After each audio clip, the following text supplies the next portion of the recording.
এই ৫ ধরনের মানুষদের থেকে দূরে থাকুন।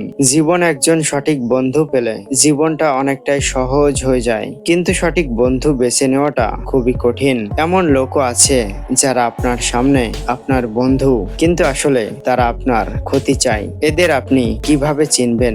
বন্ধুরা, আশ্চর্য চাণক্যের নীতিতে এমন লোকেদের কথা তিনি আলোচনা করেছেন যাদের সঙ্গে ভুলেও আপনার বন্ধুত্ব করা উচিত নয়। নাম্বার 1, মনে হিংসা। কিছু মানুষ আপনার সামনে অনেক প্রশংসা করে, কিন্তু সেই মানুষই আপনার পেছনে আপনার সম্পর্কে নিন্দা করে। আপনি জীবনে এগিয়ে যেতে না পারেন, এরা সেটাই চায়। এদের মনে প্রচুর হিংসা থাকে, তাই এদের থেকে সর্বদাই দূরে থাকুন। নাম্বার 2, নেতিবাচক চিন্তা। যারা সবসময় নেতিবাচক চিন্তা করে আপনাকে কখনোই উৎসাহ দিতে পারে না। এমন নেগেটিভ চিন্তা ভাবনা লোকেদের থেকে দূরে থাকাই ভালো। এরা কখনোই আপনার ভালো চাইবে না। নাম্বার 3, সবার বন্ধু।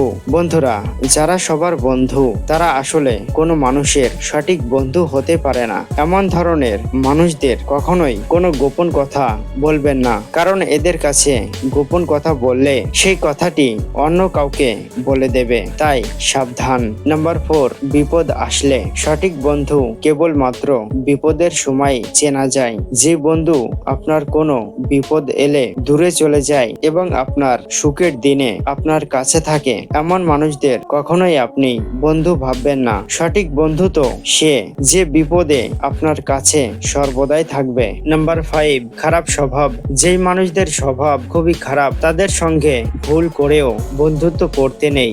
আপনি যদি ভুল করেও খারাপ স্বভাবের মানুষদের সঙ্গে বন্ধুত্ব করে ফেলেন, তাহলে আপনার জীবন পুরোপুরিভাবে নষ্ট হয়ে যেতে পারে। দুষ্ট ব্যক্তির স্বভাব কখনোই পরিবর্তন হয় না। চাণক্য বলেছেন, সাপ এবং দুষ্ট ব্যক্তির মধ্যে একটিকে বেছে নিতে হলে সাপই ভালো, কারণ সাপ তো মাত্র একবারই কামড়াবে, কিন্তু অন্যদিকে সেই দুষ্ট ব্যক্তি আপনাকে বারবার কামড়াবে। তাই সাবধান, ভুলেও এমন মানুষদের সঙ্গে আপনি বন্ধুত্ব করবেন না। আপনি যদি বন্ধুত্ব করতে চান তাহলে সঠিক বন্ধু নির্বাচন করুন, কিন্তু কখনোই ভুল মানুষদের সঙ্গে বন্ধুত্ব করবেন না। আর আপনি যদি সঠিক বন্ধু নির্বাচন করতে না পারেন তাহলে একাই থাকুন, কারণ ভুল মানুষদের সঙ্গে না থেকে একা থাকা অনেক ভালো।